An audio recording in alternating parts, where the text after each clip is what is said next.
আমরা এমন একটা উপন্যাস নিয়ে কথা বলবো যার আইডিয়াটা মানে আমার দারুণ লেগেছে। সুমন দেবনাথের লেখা চ্যান্স আন্ডার নিয়ন লাইটস। হ্যাঁ। ভাবুন তো একবার, ভজন আর ক্লাবিং, এই দুটো শব্দ কি একসাথে কল্পনা করা যায়? একদমই না। একদিকে আধ্যাত্মিক সুর আর অন্যদিকে ওই নিয়ন আলোর ঝলকানি। ঠিক 2026 সালের গুয়াহাটির প্রেক্ষাপটে লেখা এই গল্পে লেখক ঠিক এই দুটো জগৎকেই এক করেছেন।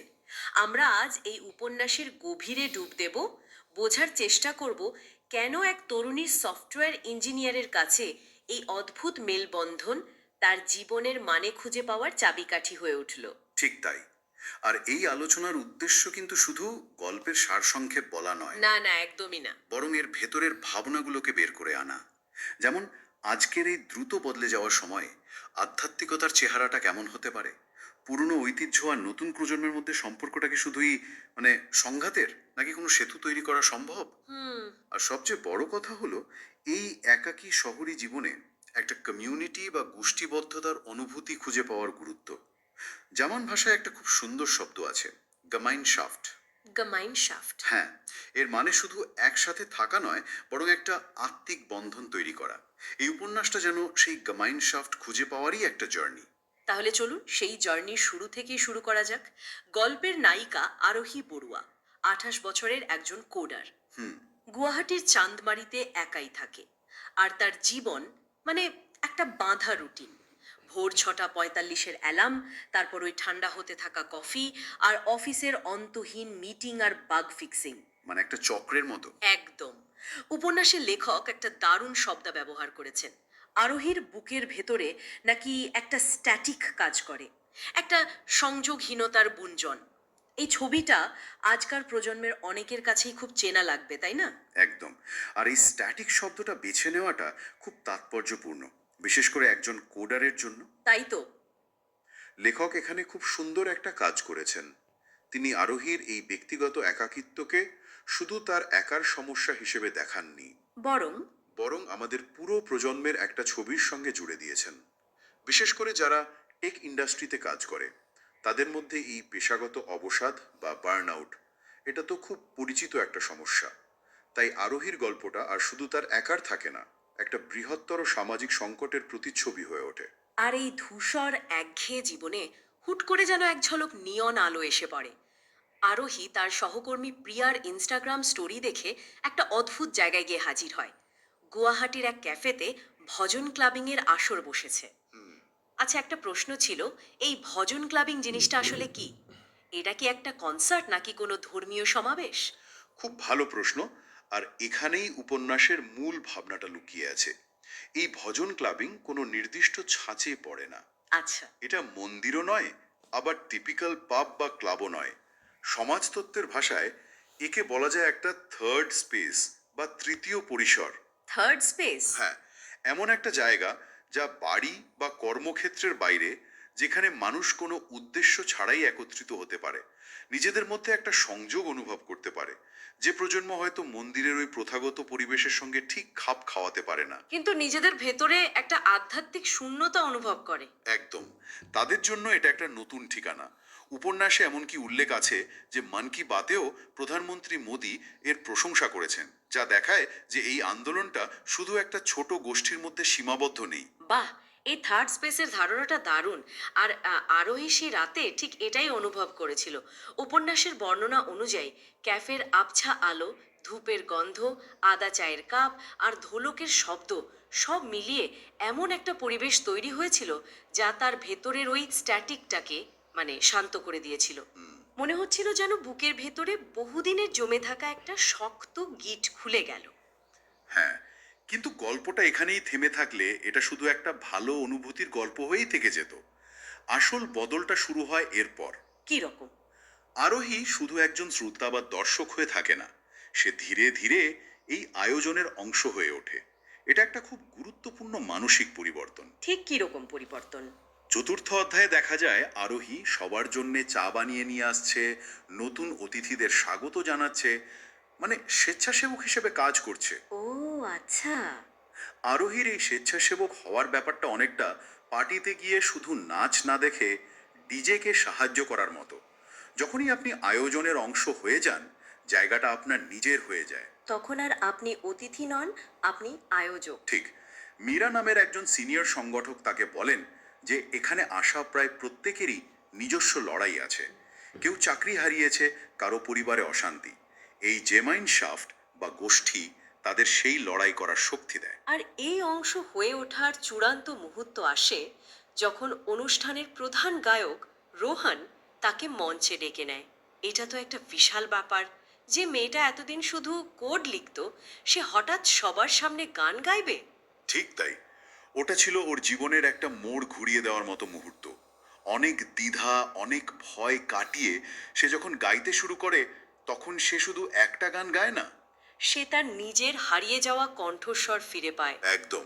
যে কণ্ঠ এতদিন অফিসের মিটিং আর ছোট ছোট উত্তরে চাপা পড়েছিল, সেটাই হয়ে ওঠে ওই আসরের মূল সুর। এটা তার ভেতরের রূপান্তরের একটা শক্তিশালী প্রতীক। আর আরোহী তো নিজের মুক্তির পথ খুঁজে পেল, কিন্তু সমাজ বা পরিবার কি সেটাকে অত সহজে মেনে নেয়? বিশেষ করে তার মায়ের চরিত্রটা আমার মনে হয় অনেক বাঙালি মধ্যবিত্ত পরিবারের বাস্তব চিত্র তুলে ধরে। ওই লোকে কি বলবে ভয়টা তো আমাদের মজ্জাগত। একদম। মায়ের উদ্বেগটা খুব স্বাভাবিক। মেয়ের ভবিষ্যৎ, তার সুরক্ষা, একজন অচেনা গায়কের সঙ্গে তার মেলামেশা, এই সব নিয়েই তিনি চিন্তিত। কিন্তু উপন্যাসের সবচেয়ে সুন্দর মুহূর্তগুলোর একটা তৈরি হয় যখন আরোহী জোরহাটে তার বাবার মুখোমুখি হয়। হ্যাঁ, বাবা কিন্তু মায়ের মতো প্রতিক্রিয়া দেখান না। একেবারেই না। ওই অংশটা আমারও খুব প্রিয়। বাবা তাকে বকাবকি না করে বরং বলেন যে ছোটবেলায় গান গাইলে আরোহীর মুখটা ঠিক যেভাবে আলো হয়ে যেত, এতদিন পর তিনি আবার সেই একই আলো দেখতে পাচ্ছেন। এটা একটা অসাধারণ মুহূর্ত। অসাধারণ। কারণ এখানে প্রজন্মের সংঘাতের বদলে একটা সেতু তৈরি হচ্ছে। বাবা তার পুরনো হারমোনিয়ামটা বের করে মেয়ের সঙ্গে একটা বরগীত গাইতে শুরু করেন। বরগীত আসামের ঐতিহ্যবাহী ভক্তিমূলক গান। হ্যাঁ, যা শ্রীমন্ত শঙ্করদেব ও মাধবদেব রচনা করেছেন। এখানে বাবা তার ঐতিহ্যের গভীর থেকে মেয়ের নতুন পথের সঙ্গে সুর মেলাচ্ছেন। উপন্যাসটা একটা দারুণ বিষয় তুলে ধরে। ঐতিহ্য কোনো কাচের বাক্সে রাখা জিনিস নয় যে ছুলেই ভেঙে যাবে। হুম। বরং এটা একটা জীবন্ত নদীর মতো, যা নতুন প্রজন্মের খাতে বইতে গিয়ে নিজের চলার পথ নিজেই তৈরি করে নেয়। আরোহীর বাবার হারমোনিয়াম আর মেয়ের আধুনিক ভজন দুটোই একই নদীর জল। কিন্তু এই নদীর চলার পথ সবসময় মসৃণ হয় না, তাই তো? না, গল্পের একটা বড় অংশ জুড়ে রয়েছে পুরনো আর নতুনের এই সংঘাত। শুধু পরিবারের ভেতরে নয়, সমাজের চোখেও। শিলংয়ের ওই ঘটনাটা এই সংঘাতকে একেবারে সামনে নিয়ে আসে। হ্যাঁ, শিলংয়ের ঘটনাটা গল্পের একটা টার্নিং পয়েন্ট। গুয়াহাটির বাইরে প্রথমবার অনুষ্ঠান করতে গিয়ে তারা স্থানীয় এক খাসি ফিউজন ব্যান্ডের সঙ্গে কোলাবোরেশন করে। আর সেখানেই সেখানে খাসি স্তোত্র কা জিঙ্গির পদ এর সঙ্গে হনুমান চালিসা মিশিয়ে একটা ফিউশন তৈরি করা হয়, আর আরোহী সেই গানের একটা অংশ গায়। এই নিরীক্ষাটাই বিতর্কের জন্ম দেয়। অনুষ্ঠানটার একটা ভিডিও ভাইরাল হয়ে যায়, আর তারপরই সোশ্যাল মিডিয়ায় ঝড় ওঠে। হ্যাঁ, কমেন্ট বক্স ভরে যায় নানা রকম মন্তব্যে। যেমন যেমন গিটার আর নিয়ন লাইটের মাধ্যমে পবিত্র মন্ত্রের অপমান করা হচ্ছে, বা এটা আধুনিকতার নামে ঐতিহ্যকে হালকা করে দেওয়া, এই ধরনের কথা। এই পরিস্থিতিটা তো খুব জটিল। অত্যন্ত জটিল। কারণ এটা একটা মৌলিক প্রশ্ন তুলে দেয়, কোনো সংস্কৃতি বা ঐতিহ্যের বিশুদ্ধতা রক্ষা করার দায়িত্ব কার? আর কোনটা খাঁটি আর কোনটা অপমান, সেটাই বা কে ঠিক করবে? ঠিক, উপন্যাসটি তো কোনো পক্ষ নেয় না। না, দুটো দৃষ্টিভঙ্গি তুলে ধরে। একদিকে সমালোচকরা, যারা মনে করছেন এটা ঐতিহ্যের অবমাননা। অন্যদিকে আরোহীর মতো তরুণ প্রজন্ম, যারা মনে করছে এটাই ঐতিহ্যকে বাঁচিয়ে রাখার একমাত্র উপায়। এই বিতর্কের জবাবে ওরা কি করেছিল? তারা একটা অনলাইন লাইভ সেশন করে, যেখানে তাদের উদ্দেশ্য ব্যাখ্যা করে। সেই সেশনে আরোহীর বলা একটা কথা আমার খুব মনে ধরেছে। কি কথা? সে বলে, আমি ঐতিহ্যকে ভুলিনি, বরং আরো জোরে তাকে মনে করছি। বাহ। সারমর্ম। তাদের কাছে এই ফিউশন ঐতিহ্যকে অস্বীকার করা নয়, বরং তাকে নতুন প্রজন্মের ভাষায় তাদের চেনা সুরে বাঁচিয়ে রাখার একটা আন্তরিক চেষ্টা।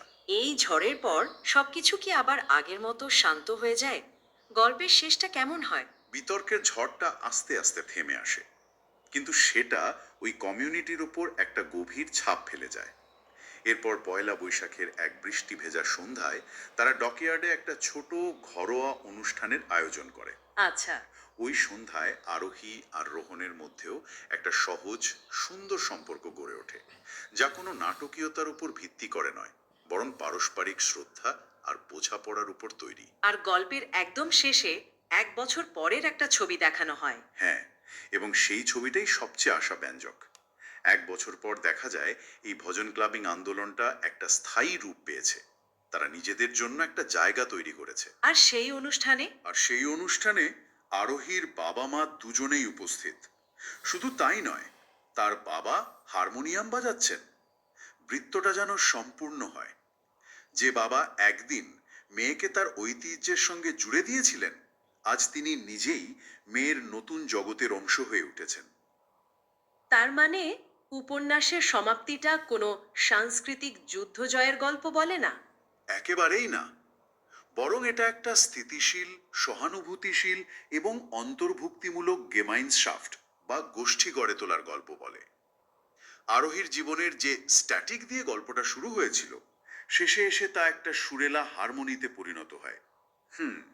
গল্পটা বারবার এটাই বলতে চায় যে ঐতিহ্য কোনো জাদুঘরে সাজিয়ে রাখার জিনিস নয়। এটা জীবন্ত, যা সময়ের সঙ্গে নতুন রূপে প্রকাশ পায় এবং ভিন্ন ভিন্ন প্রজন্মকে একই ভালোবাসার সুতোয় বাঁধতে পারে।